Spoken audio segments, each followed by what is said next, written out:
Picture this. You wake up one day to the sound of winds ranging from a stiff breeze to hurricane force blowing past you constantly. You can't escape. Your commute to work or school is accompanied by a huge headwind, delaying progress to your destination. Hours later, you arrive at your job, exhausted. Your supplies keep moving around your workplace throughout the day, and you replace them constantly. Even more exhausted, you arrive home in a matter of minutes, but you blow past your stop and are forced to brave the winds to get home. You fall asleep against the wall, the whipping of winds accompanying your slumber. You wake up in another room. Does this situation sound miserable? This is daily life for the thousands of rheophilic or river-living fish species out there. Unlike humans, some fishes have adapted to their environment, threatening to wash them away constantly. Riverine fishes either valiantly swim against the current or resist the flow with a variety of adhesive devices. Swimming against the current is very energy intensive, so pelagic riverine fishes typically have quite muscular bodies. This can allow them to perform impressive leaps when they sense danger. Sadly, leaping often ends badly for these lean main swimming machines. Everyone's watched nature documentaries where the salmon leap over waterfalls to reach their spawning grounds, only to end up in the jaws of a hungry bear. That's what wasting all your energy on swimming against the current gets you. A permanent reputation as nature documentary filler. Pelagic rheophiles are often predators and or migratory. Well-known examples of pelagic rheophiles are salmon and dorado. They're not the focus of this video. Many rheophiles choose a different route in dealing with raging currents. Instead of swimming against them, the fish maintain station by using some type of supplementary device to resist the current. Most rheophilic fish, be they apneic swimmers or bottom huggers, are much more streamlined in shape compared to fish from slower flowing waters. Minimum frontal area is a must to prevent the fish from being washed away by the current. Benthic rheophile fish shapes therefore tend to be either torpedo-shaped like pelagic fish, or flatten to hug the river bottom more effectively and take advantage of the boundary layer that forms between the flowing water and river substrate. In addition to their flattened shape, most benthic rheophiles have enlarged paired fins. These serve multiple functions. The simplest is to act as a resting surface when the fish isn't actually swimming. Almost every benthic rheophile plants its fin to the ground as a catamaran would place its tripod when it feels like resting. This obviously generates resistance against the current. The shape of the fish's fins are also often modified. In most fishes, fins act as stabilizers, lift-generating wings, and rudders. This is fine for a pelagic fish that needs all the help it can get swimming against the current. Bottom feeders would take a one-way trip to the river's mouth if they only used this strategy. Instead, benthic fishes also use their fins as inverted aerofoils, much like the wings on a race car. Unlike most race car wings, fish fins are much more flexible and allow the fish to modify the angle of attack at will. A fish can't stay stuck to a rock forever. One more minor fin modification that fishes use to stay put are roughened fin surfaces.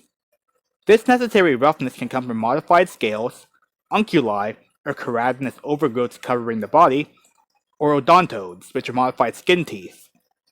The extra friction can also help a fish travel across rock surfaces with their fins. Last but not least, most benthic fishes have greatly reduced or lost their swim bladder. Having a swim bladder in these conditions is like dropping a small rock attached to a personal flotation device down Category 5 rapids. Bye-bye, rock. Ironically, one of the few cases of non-gonadal internal sexual dimorphism is an enlarged swim bladder found in the fish in rapids. Most Silurhynchus torrent minnow thingies have huge swim bladders with many septa. Females don't. Since this is a small, obscure fish found in the Himalayas, it will probably be a while until we figure out why males have huge swim bladders. Maybe it's like a peacock's tail or something, where the fish has an adaptation that impedes survival in order to appear more attractive to mates. Since swim bladders are internal, perhaps the fish uses them as sound-producing organs. This is all This is all conjecture, however. Now we move on to one of the most well-known body modifications utilized by rheophiles, especially benthic ones, suckermouthed. Nearly everyone has seen lower Korean catfishes or the Gyranochilus in aquarium stores adhering to every submerged surface with their specialized mouths. Suckermouthed are found in astroblepid catfishes, most of the lower Korean catfishes, some cyprinids, Gyranochilus, lampreys, a subfamily of machoke catfishes, some hillstream gobies, and a few tadpoles. The benefits of suction compared to other forms of station holding are obvious. It's much easier for a fish to maintain negative pressure with its mouth than constantly adjust its fins and angle of attack. A single sucker also reduces drag compared to giant fins waving in the current. Back to the race car analogy, a few drag-hating race car constructors experimented with suction devices back in the 1970s, only to have them banned by the regulatory bodies for sucking up rocks and spewing them in competitors' faces. Suction efficiency for picking up objects off the ground extends to how a sucker-mouthed fish eats. Sucker-mouthed fishes obtain food much more easily from the substrate compared to other bottom feeders. However, a sucker mouth has a massive disadvantage that basically limits its usage to only grazers and a few insectivores. The fish practically loses the ability to snag food from mid-water. The only piscivorous fish with a sucker mouth is a lamprey, which utilizes said mouth to attach to unlocking passing fish, also known as a moving surface. Well then, how does a fish generate suction? According to my research beyond the clear walls adhesive enigma and armored aliens, sucker mouths can be divided into two types, at least in teleosts, open and closed. The distinction is simple. Open suckers have at least some water flow to the oral disc, while closed suckers do not. The fish operates the sucker in much the same way regardless of type. Upon approaching a surface it wants to adhere to, the fish expands the margins of the sucker and presses it against said surface. It then vents water out via its gills. When the fish wants to reposition itself, it moves the edges of its mouth while breathing faster to maintain suction. The simplest sucker mouths are just an expansion of the lips, while more complicated sucker mouths incorporate other mouth parts like barbels. In Pterygoplictes catfishes and other fishes possessing an open sucker, the fish is able to close off the oral cavity with a special valve to maintain negative pressure. In Gyranochilus at least, the closed sucker is augmented by two blind cavities in the lower lip, as the fish respires via specialized gill slits instead of its mouth. The closed sucker found in Gyranochilus is more effective than the open lower Korean sucker, but the fish can orient itself in fewer directions when resting. Another type of closed sucker mouth is found in this experienced cyprinids, like Gara.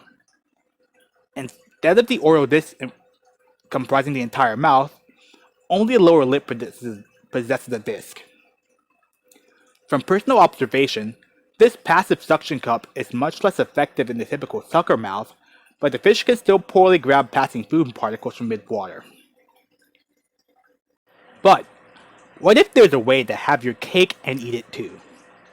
Imagine being able to take advantage of the benefits of suction without having to juggle respiration, adhesion, and feeding. Enter fin-based suction devices. A significant portion of loaches, some cicerid catfishes, the clingfishes, and many gobies take advantage of this method of suction. Gobies have the simplest form of this device, merely fusing the pelvic fins together into a cute little suction cup. Some gobies, namely the Cicidinae, use their upper lips in conjunction with the pelvic fins. This combination of adhesive devices even lets them climb waterfalls. Ballitorid plus Petromyzon loaches take the fin sucker thing one step further and include their pectoral fins too. The entire fish's underbody becomes an adhesive disc, much like the marine clingfishes. The transformation of their fins isn't as extreme as the clingfish though, as the pectoral fins are still separate. This allows for water to flow underneath the sucker in case the fish needs to swim freely for some reason, as hillstream loaches are very poor swimmers. Despite many loaches having well-developed lips, few if any have developed a sucker mouth. Many sucker-bellied loaches feed on the small algal organisms called offwitches, and perhaps the fish picks and chooses what it wants to eat within the biofilm pouch instead of indiscriminately gulping it like a suckermouthed fish would. So, there we have it. My relatively rapid overview of how fish stay put in rapids. You now have an idea of what it takes to resist the flow in these harsh conditions. Be sure to like and subscribe for more videos like this. Or not. I'll still make these anyway.